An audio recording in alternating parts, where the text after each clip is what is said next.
आपके नेता कहीं ना कहीं राहुल गांधी से इतने ज्यादा इंप्रेस्ड है कि उनको लगता है कि जो राहुल गांधी कर रहे हैं उसी के पीछे पीछे चलते रहो, जीत जाओ। ऐश्वर्या जी, नहीं, आप मुझे बताइए ना, आप ऑल्टरनेटिव मॉडल बताइए। आप कहते हैं कि आप नौकरी दोगे, नौकरी दोगे कहां से? इतनी सरकारी नौकरियां होती नहीं है। रोहित जी आ रहा हूं जी, बताइए वल्लभ जी। एक साथ में बहुत सब ऐश्वर्या जी भाई ऐश्वर्या जी एक साथ में बहुत सवाल आप कर दिए हैं, एक साथ जवाब थोड़ा समय दीजिए, जवाब मैं दे रहा हूं आपको। जी हाँ, आप पहले तो नौकरी पे ही मैं आ जाता हूं, पहले तो नौकरी पे आ जाता हूं।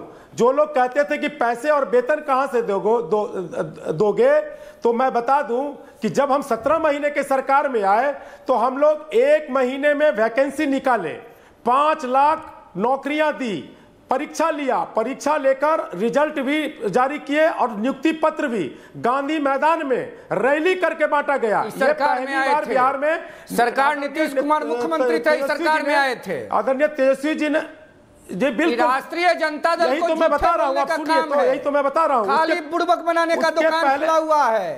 अरे मुख्यमंत्री नीतीश कुमार, ये मैं नहीं बोल रहा हूँ, ये रोहित बोल रहे हैं। तेजस्वी यादव मुख्यमंत्री थे, नीतीश कुमार मुख्यमंत्री थे, बोलिए। रोहित तेजस्वी यादव उनके कैबिनेट में मामूली मंत्री थे। एक एक करके, ओके 30 और सेकंड काम है, ओके 30 मोर सेकंड्स। बोलिए वल्लभ। तेजस्वी यादव सरकार के नेता रोहित 30 सेकंड दीजिए उनको। 14 करोड़ जनता को बुड़बक समझते हैं। बोलिए वल्लभ जी। रोहित एक राष्ट्रीय चैनल पर बैठकर झूठ बोलते हैं। आप बोलिए वल्लभ जी। इस तरह से अलकतरा चोर। रोहित एक second, Garima can you hear me? Fader down Garima ji होती है।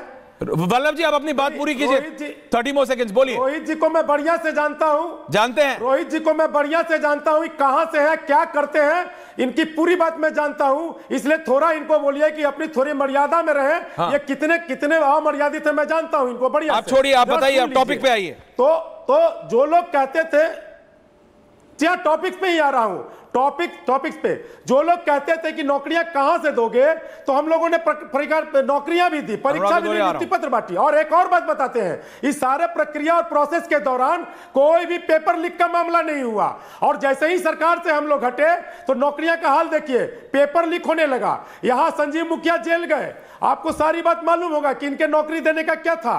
और उसके बाद 3 लाख नौकरियां प्रक्रियाधीन भी की गई थी। यदि हम लोग सत्ता में रहते तो समय पे उसको भी कर दिए होते।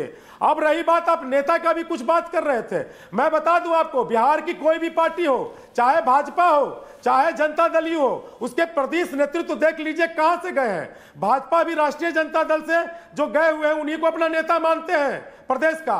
जनता दल यू में भी उमेश कुशवाहा जी प्रदेश के अध्यक्ष हैं, वो यही के प्रोडक्ट हैं। ये जीप सब सारे लोग लालू जी के विश्वविद्यालय से पढ़े हुए लोग, सारे लोग। अब इनको ये नेता सारे लोग। रोहित काउंटर। ओके वल्लभ जी, मैंने आपको टाइम दिया। आप रोहित। भीन बिहार अनुराग जी को रत्नाकर जी आ रहा हूं। ओके वल्लभ जी। ऐसा है जिसके देह में 76 को छेद हो, वो दूसरे का छेद खोजेगा। लालू यादव चारा में आरोपी हुए, बाबा साहब अंबेडकर के संविधान ने कन्विक्शन कराया, अपराधी बना दिया। लालू यादव के राज में 1990 से 2005 तक बूथ चोरी होता था। और लालू जी के राज वल्लभ जी अब आप बीच में बोल रहे हैं। रोड जो बनता था अलकतरा से, वो चोरी हो गया। सुनिए आगे की बात। श्रीमान तेजस्वी यादव जी घोड़ा पर नहीं चढ़े थे, घोड़ी पर चढ़े थे। घोड़ी पर चढ़ के ऐसे इतरा रहे थे कि पाकिस्तान और अफगानिस्तान को भारत में मिला दिया हो।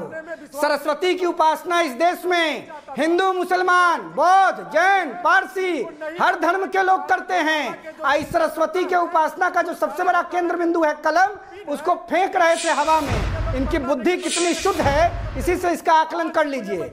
बिहार की सम्मानित जनता ये जानती है कि लालू यादव 2004 से 2014 तक केंद्र की सरकार को अपने रिमोट से चला रहे थे। एक केंद्रीय विश्वविद्यालय लालू यादव ने डॉक्टर मनमोहन सिंह की सरकार से मांग कर, लड़कर, भिड़कर बिहार को नहीं दिया। 1 by 1 नरेंद्र मोदी जब प्रधानमंत्री बने भारत के, तो उत्पल जी अब आप बीच में बोल रहे हैं। विश्वविद्यालय दिया, ऐसा मत कीजिए उत्पल जी प्लीज। गया जी में दिया, दरभंगा में एम्स दिया, दरभंगा में एयरपोर्ट दिया, पूर्णिया में एयरपोर्ट दिया। और बिहार की जनता के लिए पूरे बिहार में पुल, रोहित जाति पे आओ, बिजली का, रोहित टॉपिक पे आओ, रोहित टॉपिक पे आइए, रोहित जी टॉपिक पे आइए। रोहित जी देखिए, ना मैं आपको ना मैं अनुराग भदौरिया जी को इधर उधर जाने दे रहा हूं। वो आरजेडी के हैं, आप सोशल वर्कर हैं, लेकिन आप प्रो बीजेपी हैं और आप खुल के प्रो बीजेपी हैं। तो आप मुझे बताइए, क्या जाति ही बिहार की रियलिटी है? क्या बिहार के युवा को बिहार वो प्रदेश है जहां पे सबसे ज्यादा युवा है देश में। उस प्रदेश में क्या उस युवा को विकास नहीं चाहिए?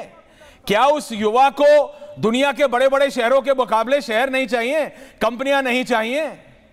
क्या वहां पे बड़ी बड़ी आईटी सेक्टर की कंपनियां ना लगे, इलेक्ट्रॉनिक्स की कंपनियां ना लगे, सॉफ्टवेयर की कंपनियां ना लगे?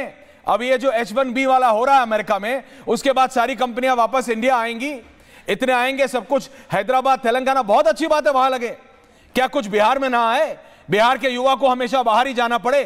कोई सरकार नहीं करेगी, कोई सरकार। चलिए रत्नाकर जी बोल सकते हैं हमको तो मौका ही नहीं दिया इतने सालों में, पर जिनको मौका दिया, आपको, बीजेपी को, आरजेडी को, जेडीयू को, उसका क्या? गौरव जी के पास आ रहा हूं। रोहित, टॉपिक पे बात करिए ना। अपनी बात खत्म कर दूं, ऐसा है। टॉपिक पे आइए आप। बिहार की बिल्कुल मुद्दा पर आ रहा हूं, बिल्कुल मुद्दा पर आ रहा हूं। बिहार में एक ही परिवार है जो जाति के नाम पर अपने परिवार की चिंता करता है। आपने कास्ट की बात की। 1995 में जब चारा चोरी के आरोप में लालू प्रसाद जी 95-96 के मध्य में जेल जा रहे थे, तो अपनी धर्म पत्नी आदरणीय राबड़ी जी को मुख्यमंत्री बना दिया। जब सरकार में 15, 17, 18 महीने में आने का अवसर मिला, तो जात के नाम पर बेटा को डिप्टी चीफ मिनिस्टर बना दिया। आज बिहार विधानसभा में जात के नाम पर बेटा लीडर ऑपोजिशन है और बिहार विधान परिषद में जात के नाम पर पत्नी नेता विपक्ष है। यही जाति की सच्चाई लालू यादव के लिए है। लेकिन जब आप सरकार में शामिल जनता दल यूनाइटेड, भारतीय जनता पार्टी और एनडीए गठबंधन का विश्लेषण करेंगे तो सबका साथ, सबका विकास परिलक्षित होता है। पिछड़े वर्ग के लोग भी मंत्रिमंडल में हैं, सवर्ण जाति के लोग भी मंत्रिमंडल में हैं, अल्पसंख्यक समाज से आने वाले मुसलमान धर्म के लोग भी मंत्रिमंडल में हैं। बिहार की जनता पूछती है, मैं ये नहीं पूछ रहा हूं कि आपने अपने कैबिनेट का बुके क्या बनाया, मैं ये पूछ रहा हूं अनुराग भदौरिया, परिषद में जो अखिलेश यादव ने आज बोला रत्नाकर जी, वो क्या जनता में क्या है? रोहित बोल रहे बुके बनाया सबका। अरे भैया मंत्री बनाओ किसी को भी। मैं ये कह रहा हूं, अरे भैया आप मंत्री में जातियां देख रहे हो, मैं देश में देख रहा हूं, मैं युवाओं में देख रहा हूं। युवा को विकास चाहिए। अनुराग भदौरिया, अखिलेश यादव बोल रहे हैं जाति नहीं मिटा सकते। पढ़ा होगा आप तो, सोशल मीडिया पे इतने एक्टिव रहते हैं। अनुराग भदौरिया देखिए, अब मैं अपनी बात, देखिए सवाल यह है कि समाज के अंदर में जाति तो ऐसा तो है नहीं कि समाजवादी पार्टी ने बनाई है। आदिकाल से जब ये वर्ण व्यवस्था चली आ रही है, तो वर्ण व्यवस्था को हमारी उपज तो है नहीं कि वर्ण व्यवस्था हमने बनाई है। आपने सिर्फ स्मार्टली जो लोग अपनी पार्टी उस हिसाब से ढाल ली, जो हमारे जी। मेरी बात सुनिए, बताइए। अरे मेरी बात हो जाने दीजिए, प्लीज बोलिए। तो अभी तो मैंने बोला ही नहीं है। मैंने कहा वर्ण व्यवस्था समाजवादी पार्टी ने नहीं बनाई है, और वर्ण व्यवस्था के हिसाब से आप देखो समाज में जो लोग वंचित हैं, जो पीछे छूट गए, जो समाज में अंतिम पायदान पे खड़े हैं, उस समाज में उनको मुख्य धारा में शामिल करना, सामाजिक न्याय की बात करना, और उनको जब तक मुख्य धारा में शामिल नहीं करेंगे तब तक राष्ट्र निर्माण कैसे होगा? हम तो राष्ट्र निर्माण की बात कर रहे हैं। राष्ट्र निर्माण तो तभी होगा ना कि सभी जातियों के लोग, सभी वर्ग के लोग एक साथ आए और मुख्य धारा में शामिल हो, देश को आगे ले जाएंगे। अगर कुछ तबके के लोग अगर आगे बढ़ेंगे और कुछ तबका पीछे छूट जाएगा तो राष्ट्र कैसे उन्नति करेगा? हम तो राष्ट्र उन्नति की बात कर रहे हैं, इसलिए हमने पीडीए की बात की। पीडीए में क्या है? पीडीए में जो पीछे छूट गए हैं, जो दलित समुदाय, जो वंचित समुदाय, जो पिछड़ा समुदाय है, जो अल्पसंख्यक पीछे छूट गए, उनको आगे लाना, मुख्यधारा में शामिल करना। आपको याद होगा इसी हमारा देश गुलाम क्यों हुआ? यहाँ पे क्यों, यहाँ पे मुगलों का शासन आया? हाँ। इसलिए आया क्योंकि जब मुगलों से लड़ाई हो रही थी तो वर्ण के कुछ लोग मुगल से लड़ाई कर रहे थे, कुछ लोग लड़ाई से वंचित थे। अगर वो लोग भी तलवार चलाना जानते हैं, उनके पास भी तलवार चलाने का हुनर होता, तो आज देश हमारा प्लासी का युद्ध नहीं हारता। आज प्लासी के युद्ध में हम लोग जीते होते। तो सवाल यह है कि हम तो सब समाज के सबको मजबूत करना चाहते हैं। अगर समाज मजबूत होगा, हर वर्ग मजबूत होगा, तो देश मजबूत होगा।